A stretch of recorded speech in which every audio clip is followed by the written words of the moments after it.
Hello everybody. My camera moves around. Please excuse me. It's kind of windy. Just started raining now. I tried to make a video earlier and there was just no way. My camera kept getting blown over out here on its stand. And I'll probably be looking down a lot because in this video I got up about 4 a.m. and I wrote a bunch of stuff down, and I'm not going to remember it all unless I read it. So I'll go ahead and start. These are 10 things I learned living in the Philippines. Number one, if you're tired, take a nap. Filipinos wake up with the sun and work very hard. They don't mind taking a nap in the afternoon. When you're tired, you should rest too. I quite often take a nap in the afternoon. I call it my old man nap. You'll see guys in the afternoon stretched out on their tricycles or laying out on benches or things like that. It's a slower pace over here. Number two, bench seats are better than bucket seats or single chairs. To fit more people on a bench seat, we love bucket seats or chairs because they are customized to our backside. For us, bench seats tend to cost less and are considered an inferior type of seat. Here they seem preferred because you can fit more people. A bench seat has a concept of a shared seat. Here I've learned the value of a world set up for community and sharing. Our often vicious individuality allows tremendous personal accomplishment, but loves everyone, and everyone else is alienated and lonely. It's better to have a seat for two than it is for one. A sacrificial life, number three, for the poor as possible, and I'll get into this later. I have some plans for later on in the future here. A sustainable ministry for the poor as possible, but you need rhythm and prayer to prevent burnout. Living in a community where people are not planning on moving on to bigger and better things seems virtually impossible in our context of lifetime of commitments. The poor is suddenly a realistic possibility with proper planning. Number four, quite noisy over here. There's a group having a party or a get together. I'll just speak a little louder. Number four, sometimes being indirect is better. This has been a hard lesson to learn for me. And for those of you that really know me, they probably think, what's got into this dude? But like I said, and I did a video on it, how the Philippines has changed my mindset. There's still a lot of times we need to be direct about something, but not all the time. And not even close to saying something indirectly can preserve your dignity, honor, and love them and not embarrassing them, still getting your point across in a nice way. If you can do it that way, why wouldn't you? And also it's called tact. Number five, goals are more important than people, are not more important than people or God. Us Westerners' love affair with accomplishments and achievement has produced a lot of good things. But being driven by goals, we fail to notice life is made up of people. And people's not one of them. We all know people are important. When it comes to achieving goals, sometimes people are used as currency for those goals. Because we use people to go where we want to go to help us on our journey. This inversion, it's called a kingdom priority on its face, and it's hard to recognize, but it's dangerous and destroys the love inside us. People have to supersede these goals. In fact, our goals need to serve people. We are called to love, period.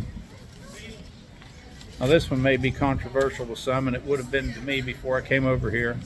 Then I think back on my younger years too. Air conditioning is not a necessity. Neither is a bed, hot water, or even lots of things we think of household essentials. We can live on a lot less and be very happy and comfortable. Would I be? No, I wouldn't be. I'm too spoiled right now. Sometimes convenience and luxury are mistaken for necessity because we've been fooled by the commercials and ads on TV and the ads that we read on our social media and paper, and everywhere there's full of ads. We really think that these things are what we can't live without. People can be happier when their lives are simplified. I can remember, excuse me, as a young boy visiting my great grandparents down in southeastern Kentucky. They were my grandpa's parents and my grandma's parents. And in their house, they didn't have an indoor toilet. They had an outhouse. They had no running water. Cool water was pulled from my grandma's house, a pump, water pump, and the other grandparent was pulled from a well in a bucket. They didn't have air conditioning, but they did have a window fan that pulled air through the house. And that's the same for me up until I was in 10th grade. You know, that's back when families were happier and closer without the running water inside a bathroom or air conditioning. People would lose their minds today if those things weren't so-called necessities. Number 7, burnout is connected with wrong expectations. People burn out or bug out because they are addicted to success. We expect it, and we don't get it. We think something is wrong with us. We get sick and tired and want to move on because we have to see huge results, or we feel like things are failing. I've seen no burnout here, although conditions are decidedly worse. In part, people know things are a struggle, but God is in the midst of it. If they are okay with small victories and less grandiose results. Number 8, poverty is not greater than the joy of Jesus Christ.